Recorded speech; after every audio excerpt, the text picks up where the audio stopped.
तो दोस्तों चैप्टर 97 की शुरुआत में हमें दिखाया जाता है कि चाइल्ड एम्परर जो कि अटैक टीम में है ऑलरेडी मॉन्स्टर एसोसिएशन के अंदर घुस चुका है, और क्योंकि उसने सभी को वो मैप्स दिए थे, उन्हीं मैप्स के द्वारा वो सारे के सारे हीरोज पे नजर रखता है। वो कहता है कि असॉल्ट टीम में सबके पास ही ये डिवाइस है और इससे वो एक दूसरे का पता लगा सकते हैं, और जो ये इतनी स्पीड में चल रहा है वो जरूर फ्लैश ही होगा। मुझे पता है कि वो जानते हैं अपनी रक्षा कैसे करते हैं, लेकिन फिर भी अगर कोई असली इमरजेंसी हुई तो वो SOS सिग्नल भेज सकते हैं। और वैसे मुझे उनकी चिंता करने की कोई जरूरत नहीं है। अगर हम एक बार बच्चे को बचा लेते हैं तो हमारे ऊपर से काफी बड़ा बोझ हटेगा, तो इसलिए मेरा काम ये है कि वो अपनी पूरी ताकत से काम करे। इसलिए मैं मीटिंग में भी चुप रहा, जिससे कि ज्यादा टेंशन ना हो। तभी हमें दिखाया जाता है कि चाइल्ड एम्परर के पीछे एक मॉन्स्टर आ जाता है, और उस मॉन्स्टर के पीछे से एक छोटा सा ऑक्टोपस आ जाता है, और वो बीप बीप बीप कर रहा होता है।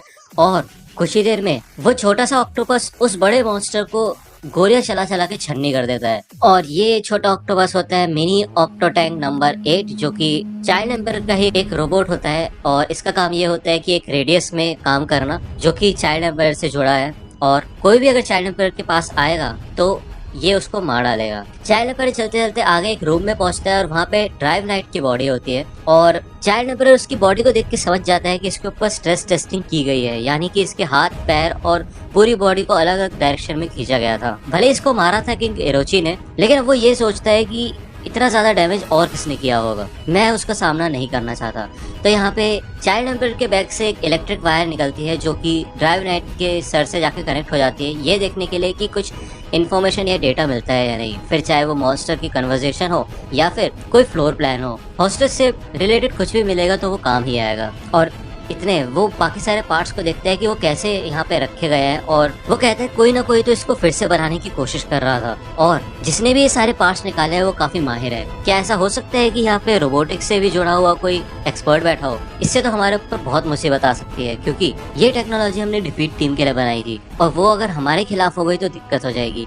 तभी चाइल्ड एम्परर को पता चल जाता है कि वगन्मा को कहाँ रखा है, और उसको मैप भी मिल जाता है, और उसे गुस्सा आता है कि ड्राइव नाइट को पहले से ही सारी इन्फॉर्मेशन पता थी, लेकिन फिर भी उसने हेल्प करने से मना किया।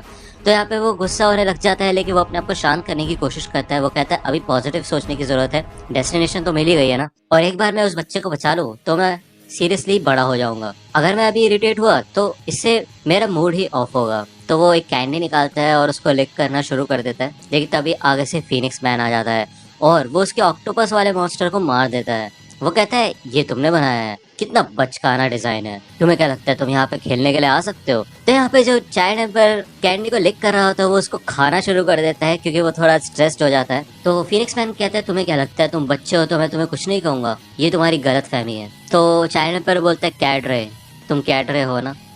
तो फीनिक्स मैन बोलता है नहीं, तुम कैडरे नहीं कह सकते मेरे को, लेकिन मैं मिडिल मैनेजमेंट में हूँ, लेकिन फिर भी मैं अपने पूरे ग्रुप में सबसे हाई रैंक पे हूँ, और मेरा काम उन कैडरेस से तो ज्यादा ही ऊपर है। तुम्हें समझ नहीं आता, इस ऑर्गेनाइजेशन में भी पॉलिटिक्स चलती है, और तुम जैसे बच्चे को ये समझ नहीं आएगा जो कि हीरोज के नाम पे काफी ज्यादा एक्साइटेड हो जाता है। तुम्हें क्या लगता है कि तुम बाकी सबसे ज्यादा स्मार्ट हो, इसलिए तुम्हें क्लास एस हीरो बना दिया है और हेडलाइंस वगैरह में तुम्हारा नाम आता है, इसलिए आज तुम यहाँ पे मारे जाओगे। कितनी बुरी स्टोरी है ना? तुम्हें उन बड़े लोगों की बात नहीं माननी चाहिए थी। मेरे को अगर किसी पे भरोसा है तो वो मुझे खुद पर है, और मॉन्स्टर एसोसिएशन तो सिर्फ मेरे को आगे बढ़ाने के लिए काम आएगा। कभी न कभी मैं किंग ओरोची को हटाकर उससे ये राजा का पद छीन लूंगा। मैं हूँ फीनिक्स मैन, और मैं अपना बर्ड कॉस्ट्यूम नहीं उतार पाया था, और तभी मुझे पता चला कि मैं एक मॉन्स्टर बन चुका हूँ। अब तुम यहीं के यहीं मरोगे, और मैं कोशिश करूंगा कि तुम जल्द से जल्द मरो, जिससे कि तुम्हें कोई भी तकलीफ ना हो। तो वो अपना बीक अटैक करता है, लेकिन जब भी वो अटैक करता है तो वो देखता है कि चाइल्ड एम्परर के सामने एक इनविजिबल शील्ड टाइप होती है, जिससे वो ठुक के रुक जाता है।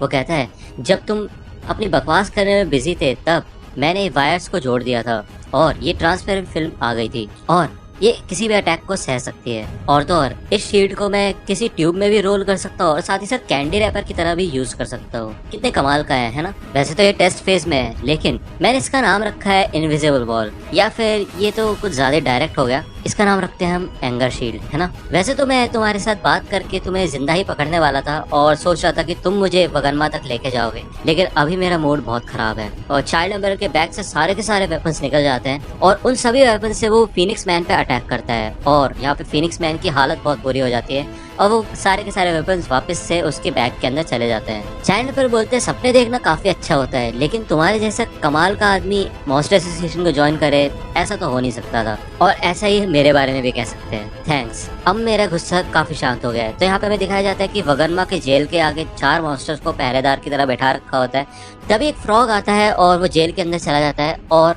जाके वो वगनमा के मुंह पे अटैच हो जाता है और वगनमा उसे छुड़ाने की कोशिश करने लग जाता है और चिल्लाने लग जाता है। ये सारे मॉन्स्टर सोचते हैं ये हो क्या रहा है, चल क्या रहा है, देखो वो बच्चा एकदम से मतलब कितना उतावला सा हो गया। तो उनमें से एक मॉन्स्टर कहता है चलो अब बहुत हो गया, हम इसे खा लेते हैं। वैसे भी हीरोज ने अटैक कर ही दिया और वो कभी भी आते होंगे, तो ये उस बच्चे को खाने वाले होते हैं। लेकिन तभी वहाँ पे कुछ स्मोक सा आ जाता है और वो जहरीली गैस होती है जिसे सूंघ के वो बेहोश हो जाता है। और वहाँ से चाइल्ड एम्परर आता है और वो सारे के सारे जेल के जो सलाखें होती है उनको कट कर देता है और अंदर आ जाता है। वो कहता है वगनमा मैं तुम्हें बचाने आया हूँ, तो चलो यहाँ से चलते हैं। लेकिन तभी वहाँ से स्लज जेलीफिश मॉन्स्टर आ जाता है और वो चाइल्ड एम्परर के ऊपर कूद जाता है। लेकिन चाइल्ड एम्परर अपने ऊपर एक शील्ड बना लेता है और वो कहते हैं कि शायद इस मॉन्स्टर के ऊपर इस जहरीली गैस का असर नहीं हुआ।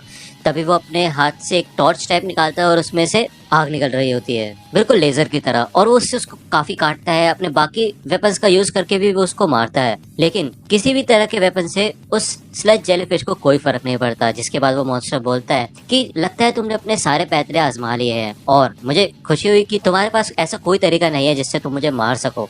शायद मैं काफी लकी हूँ और आज मैं क्लास एस हीरो के हेड को मार डालूंगा। लेकिन तभी वो एक फ्यूल की पाइप स्लज जेलीफिश में अटैच कर देता है और वो मॉन्स्टर पूछता है ये क्या है, तो चाइल्ड एम्परर बोलता है लिक्विड फ्यूल।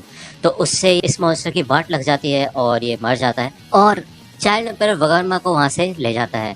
वो कहता है अब तुम इस कीरो कीरो मास्क को हटा सकते हो और तुम्हें अब कैसा महसूस हो रहा है। तो हमें पता चलता है कि ये फ्रॉग चाइल्ड एम्परर का ही होता है, जिससे कि उस जहरीली गैस से वगनमा को कोई नुकसान ना पहुंचे, इसलिए वो वगनमा के मुंह पे जाके अटैच हो जाता है। तो वगनमा को काफी भूख लग रही होती है और चाइल्ड एम्परर उसे न्यूट्रिशन जेली देता है पीने के लिए और कहता है कि हमें बढ़ते रहना होगा। वगनमा कहता है तुम तो class S hero child emperor हो ना, तुम बहुत लेट हो सच में।